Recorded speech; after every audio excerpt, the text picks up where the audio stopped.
strategy for this is to continue to push the criminals on the ground. Push them out of the system. You get my point? Never again should somebody just walk into a car park or drive into a car park and blow it up, because every car park in Nigeria will be secured by CCTV and scanners and so on and so forth. If you have a president who micromanages Nigeria, it's simple.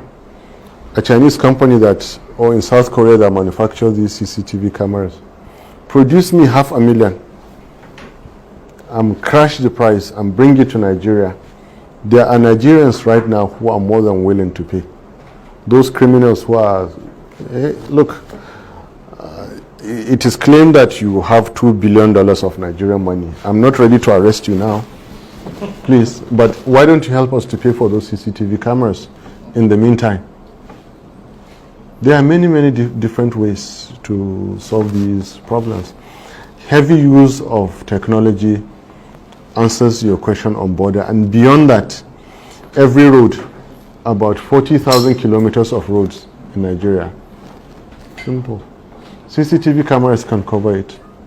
Can I just do a and remember, that is going on concurrently with identifying each and every vehicle and deploying technology with our police and security services and so on and so forth.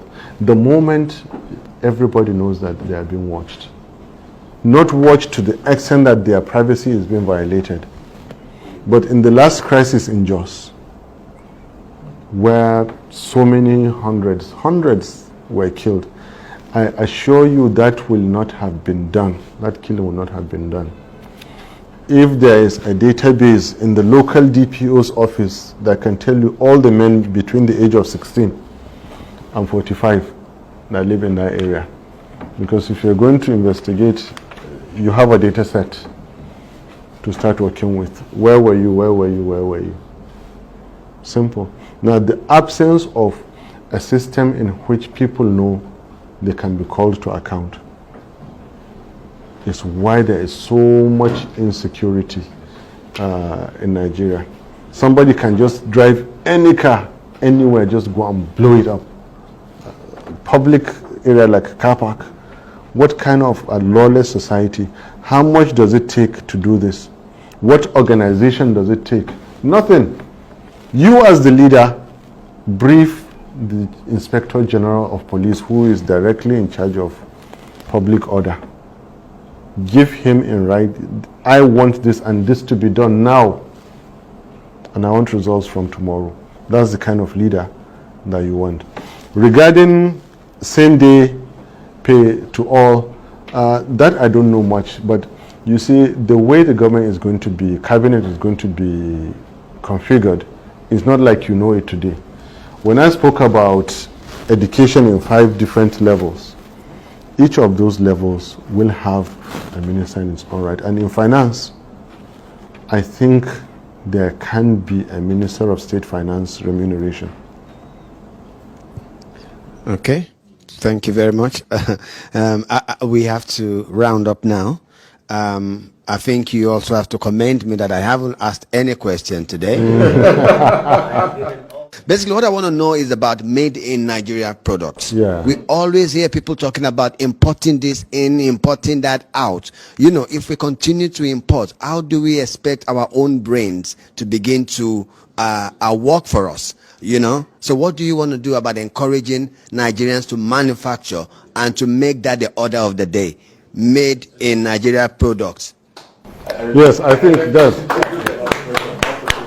Right, the made in Nigeria products question, in fact, is a wonderful question that I should have mentioned now, but there's something I called, or I plan to call, pedigree, Presidential Economic Development Initiative for General Redirection of Economy and Empowerment.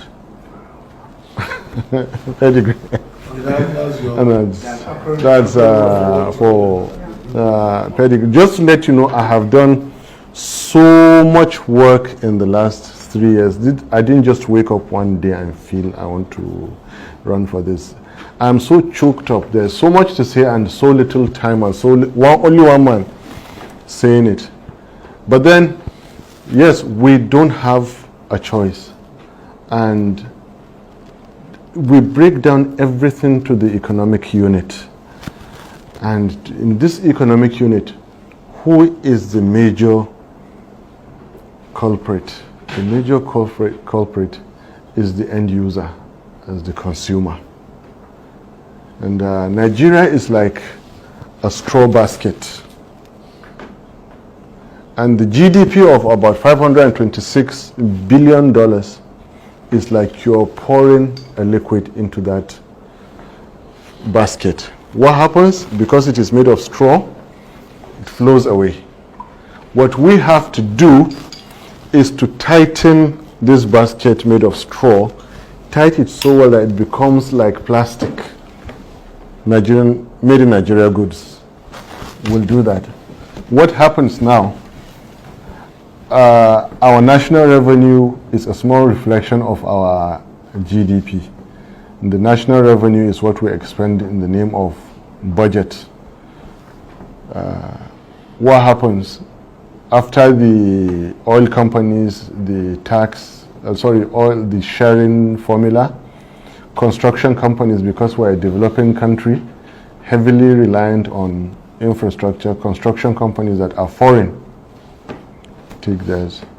Airlines, because we rely so much on traveling and all that, take theirs. These are monies that leave the shores of Nigeria.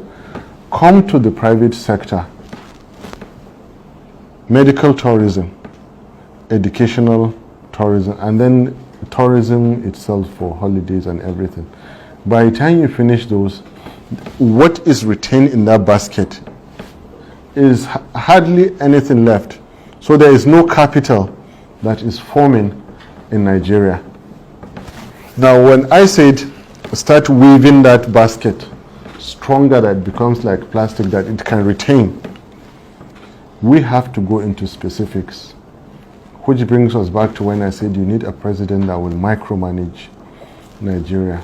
Better put, you need a presidential team that will micromanage Nigeria.